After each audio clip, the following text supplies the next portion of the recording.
The sound of a slap reverberated through the polished marble floors of the bank lobby. It wasn't just any sound. It was a stark reminder of the cruelty embedded in systems that were supposed to serve, protect, and empower. Cassandra Johnson stood frozen, her cheeks still stinging from the impact, the red handprint glaring against her deep skin. She didn't flinch, not even a tremor of emotion betrayed her. Instead, she locked eyes with Richard Foster, the bank's customer service manager, whose name tag gleamed in the harsh fluorescent light, like a badge of authority. "You're not welcome here." Richard's voice boomed across the lobby, every word dripping with disdain. He made sure it projected loud enough so that every customer in the room could hear, ensuring his power was not just felt by Cassandra, but witnessed by all. Customers, mid-transaction, froze, their faces a mix of confusion and discomfort, unsure whether to intervene or continue their business as usual. Some looked away, others whispered, their silence thick with complicity. The security guards rushed over, but not to shield Cassandra. Instead, they circled her like vultures, their hands ready to enforce a system that had already judged her. "You're under arrest," one of them muttered as if this was just a normal occurrence. But Cassandra didn't cower. She stood taller, adjusting her cardigan as if preparing for the battle she knew was coming. "I believe there's been a misunderstanding," she said calmly, her voice unwavering despite the humiliation clawing at her. Her eyes never wavered from Richard, who had the audacity to look at her as though she was the one in the wrong. The shameful truth that Cassandra had already begun to unravel loomed heavy in the air. The system had failed her grandmother once, and it was now attempting to do the same to her. But Cassandra had built an empire of her own, and she wouldn't let this injustice go unchallenged. The chill of the air conditioning hit Maya like a blast of cold water as she stepped inside the small, almost suffocating office. It was a typical Tuesday in Phoenix, Arizona. Hot outside, but inside it felt like a cavern of ice. She had been waiting for weeks for this moment. The moment when she would finally sit face to face with the hiring manager of the prestigious law firm that had long been her dream. She adjusted her blouse, checking the reflection in the glass of the receptionist's desk, and took a deep breath to steady her nerves. At 27, Maya had climbed her way up from a childhood of hardship, rising from a broken home in a rough neighborhood to now stand on the cusp of something far greater than she had ever imagined. Her heels clicked sharply on the marble floor as she walked toward the office at the end of the hall. The door opened before she could knock, and she was greeted by a tall, sharp-dressed man, Darren Thompson, the hiring manager. His presence was imposing, his well-tailored suit a silent statement of authority. "Ms. Maya Bennett," he said, his voice smooth but cold. "I've heard a lot about you. Let's see if you can back it up." His eyes appraised her from head to toe, his gaze lingering a moment too long. Maya swallowed the knot of discomfort in her throat. She'd been here before in boardrooms and offices, facing men who underestimated her because of the color of her skin, her gender, or the fact that she didn't come from money. But today, she was different. Today, she had something to prove, not just to Darren, but to herself. "Let's begin," she said, stepping forward with a confidence she hadn't always possessed. The sting of past rejection pushed her forward like a hidden fire, and she wasn't going to let it burn out now. Sarah Walker stepped onto the narrow stage, her heels clicking against the worn wood, each step echoing in the dimly lit theater. The air was thick with anticipation, the kind that only the seasoned performers and the die-hard fans could truly feel. Tonight was the night, her chance to make it. She was 29, not the youngest on the circuit, but certainly not the oldest. Having worked as a waitress at the bustling diner in downtown New Orleans for years, Sarah knew what it was like to wait for the right opportunity to come along. And now, after countless auditions and even more failed attempts, she was here at the annual Comedy King Showcase, where future stars were born and forgotten in a single night. The audience was half empty, a mix of theater regulars, curious tourists, and a few grumpy-looking locals who had clearly been dragged there by their better halves. She had no illusions about the crowd. She wasn't here for applause. She was here to show them what they were missing. The house lights dimmed as the host, a lanky man in a bow tie, took the mic. "Next up, folks, let's give a warm round of applause to Sarah Walker," he bellowed, with just a hint of sarcasm in his voice. A smattering of claps and some awkward coughs followed, and Sarah felt her stomach tighten. But she was ready. She took a deep breath and strode into the spotlight, her nerves morphing into energy. Her first joke landed with a solid thud. Everyone laughed. It wasn't a roaring applause, but it was enough. She could feel the ice cracking. One joke led to another, the crowd warming up, their laughter louder with each punchline. Sarah might not have walked in with all the confidence in the world, but with every laugh, she was starting to feel like she belonged here. In New Orleans, where jazz flowed like rivers, maybe it was time for comedy to do the same. Jack Turner leaned back in his creaky office chair, the soft hum of the fluorescent lights above only broken by the occasional clink of a coffee cup being set down on a desk. He had been with Eastwood Marketing for 5 years, long enough to know that his promotion to regional director wasn't just going to be handed to him on a silver platter. Still, there was something about this year, something different. The numbers were good, but his competitors were better. And as much as Jack liked to pretend that the corporate ladder wasn't a competitive sport, it was. At 34, Jack had come up from the mailroom, grinding his way through endless presentations, market reports, and meetings that could have put a jackhammer to sleep. But that was the deal, wasn't it? Sacrifice everything for a shot at success. He was close. So close. But tonight, his colleagues would be celebrating their latest victory, and Jack couldn't shake the feeling that this was his last chance to make his mark before he got passed over. He glanced at the clock. 7:30 p.m. The company's annual gala at the Metropolitan in Chicago had started an hour ago. He should be there, schmoozing with the higher-ups, making his presence known. But instead, Jack had found himself parked in front of his desk, scrolling through his emails, pretending he had more important things to do. He knew this was ridiculous. Still, he couldn't shake the bitter taste in his mouth. The promotion was slipping further out of reach, and all his work seemed to be a blur of numbers and tasks that no one appreciated. It was only when his phone buzzed with a text from his best friend, Mark, that Jack snapped back to reality. Dude, get out of your head. The party's lit. And hey, it's your last shot. Don't miss it. Jack sighed, the weight of his indecision pressing down on him. He had always hated self-doubt, but this time it felt heavier than ever. The party, the promotions, the future. It was all right there in front of him, waiting for his decision. Would he go and take a shot at his future, or keep hiding behind his desk? Only time would tell. But one thing was for sure, Jack couldn't afford to sit out much longer. Lena Martinez stood in front of the mirror, adjusting the hem of her dress, as she gave herself one last look. She had spent nearly an hour on her appearance, trying to strike the perfect balance between casual and polished for the high-powered dinner meeting that was about to unfold. She was 28, sharp, and always well-prepared, but tonight was different. Tonight, she was meeting with potential investors who could either make or break her startup. In the world of Silicon Valley, opportunities like this didn't come around every day. The restaurant in downtown San Francisco, Balthazar's, was the epitome of sleek, minimalist design.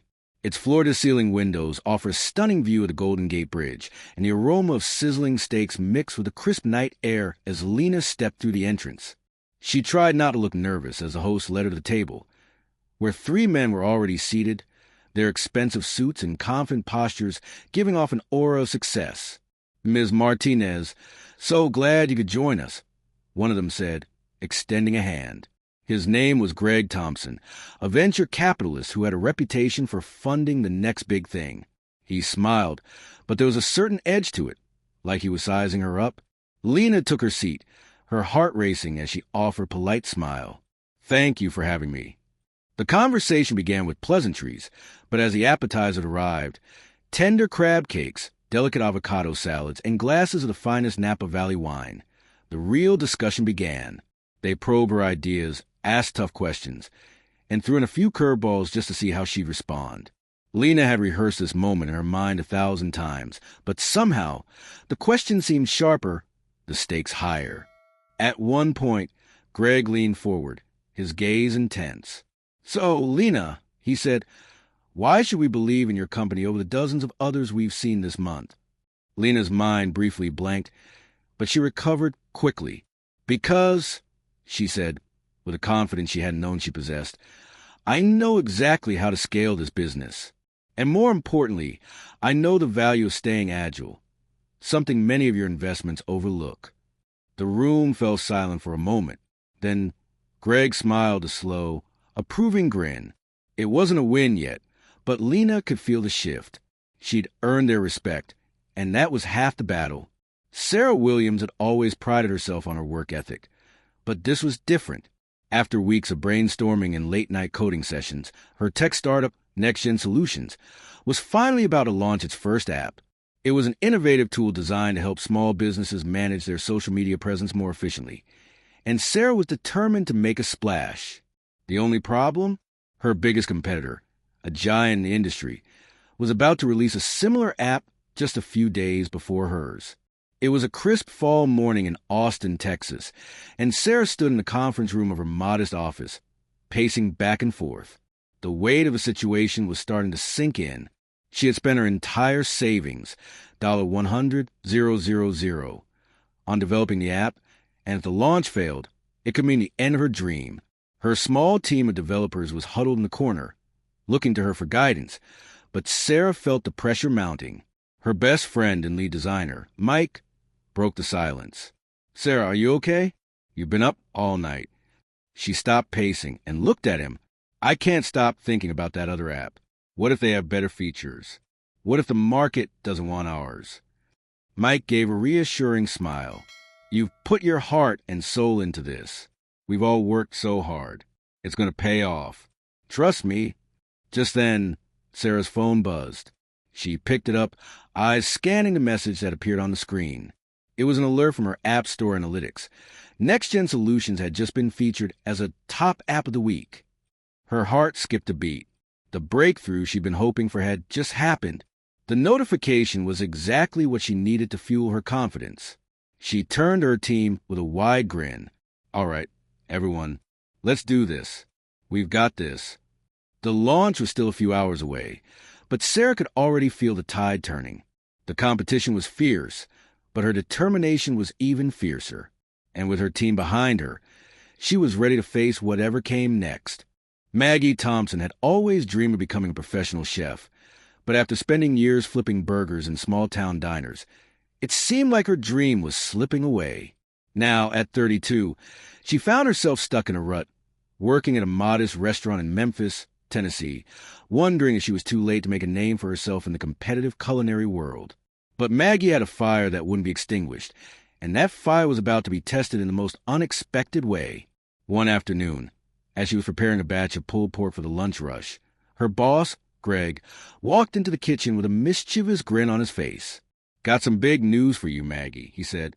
Maggie looked up from the sizzling skillet, eyebrow raised. "What now, Greg?" "You're entered into the Memphis Cooking Challenge. The finals are in 2 weeks. If you win, you can get your own restaurant deal." Maggie nearly dropped the spatula. The Memphis Cooking Challenge? It was the stuff of local legend. Only the best of the best were invited to compete. She'd always watched from the sidelines, thinking it was a dream too big for someone like her. But now, here she was thrown into the deep end, and she wasn't about to sink. The next 2 weeks were a blur of sleepless nights, recipe testing, and frantic phone calls to old friends who could give her cooking tips.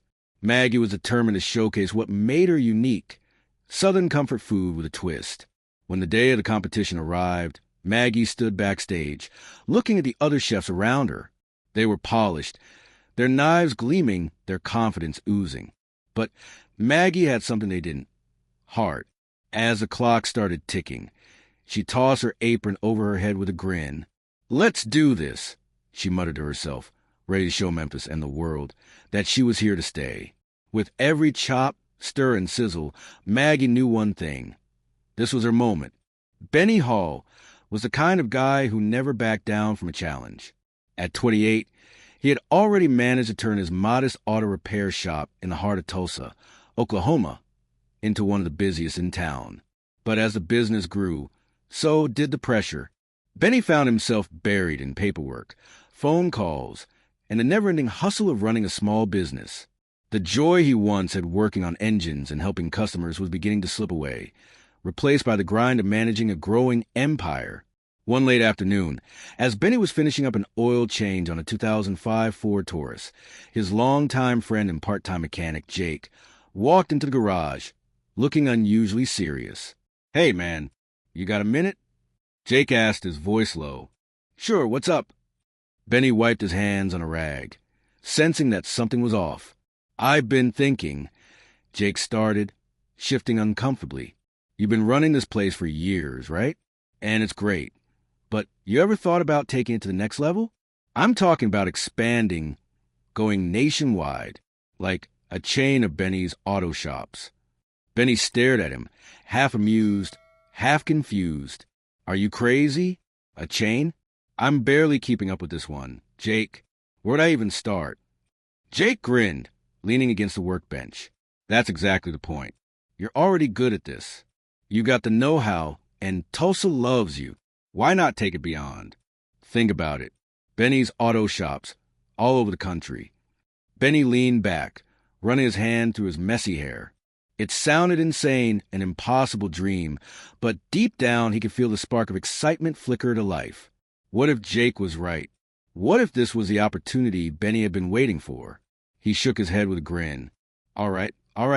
I'm not saying I'll start planning tomorrow, but I'll think about it." The wheels were already turning in his mind. Maybe this was just a kind of crazy idea he needed to revive his passion and take his shop to places he never dreamed of. Tommy Jackson had always been the kind of guy who loved the thrill of a challenge. Growing up in small-town Mississippi, he had learned to solve problems with his hands, fixing everything from lawnmowers to broken fences. But when he landed a job at a small tech startup in Jackson, he was thrust into an entirely different world. Now, at 32, he found himself buried in spreadsheets, meetings, and trying to juggle the demands of his growing business. It was all too much. One Thursday afternoon, as Tommy sipped his half-full coffee mug, staring at the screen of his laptop, he couldn't shake the feeling that something was off. His company was doing well, better than expected, in fact, but Tommy wasn't feeling that familiar rush of excitement that he had when he first started the business. He felt more like an accountant than an innovator, more like a manager than a creator. That evening, his older brother, Billy, called him. Billy had always been the voice of reason, even when their parents were less than thrilled with Tommy's decision to leave college and take a risk on a business venture. "Hey, bro," Billy said, "you sound off. What's going on?" Tommy sighed deeply. "I don't know, man. I feel like I'm losing my touch. The company is growing, but I'm stuck behind a desk all day, not doing the stuff I used to love. It's not what I thought it would be." Billy was quiet for a moment, then replied with a chuckle. "Yeah, that's the thing, right? Business is a beast, Tommy. It's all about balance. If you forget why you started, it's easy to lose the spark. Maybe it's time to step back and remind yourself what made you passionate about it in the first place."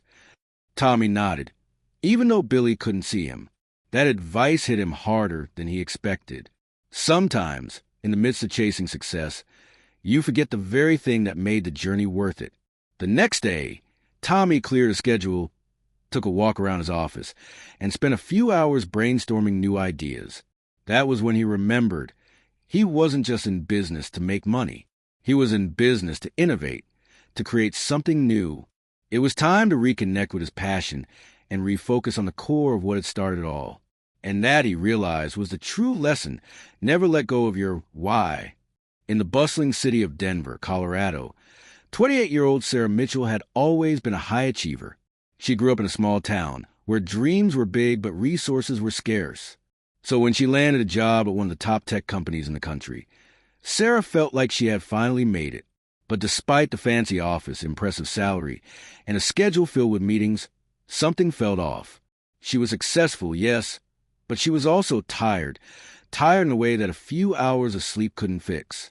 One late evening, while she was sorting through emails, her phone buzzed. It was a text from her mom. "How's everything, honey? Remember, it's okay to take a break every now and then." Sarah smiled, her mom's words a stark reminder of the advice she used to hear as a child. "Don't forget to take care of yourself." That night, after finishing a few more tasks, Sarah stepped outside for a walk under the city's twinkling lights. The crisp Colorado air hit her face, and for the first time in weeks, she felt a sense of calm. She realized that she had been so focused on climbing the ladder of success that she had forgotten to enjoy the view. Her mind raced with thoughts. How had she let herself fall into this trap? The next day, Sarah decided to make a change. She spoke to her manager about delegating some tasks and found pockets of time to focus on things she loved: hiking in the mountains, reading novels, and spending time with family. She learned that success isn't just about working hard. It's about balance. She realized that taking care of her well-being wasn't a luxury. It was essential for her growth, both personally and professionally. The lesson Sarah took away from that experience: success isn't measured by how much you work. It's about how well you live.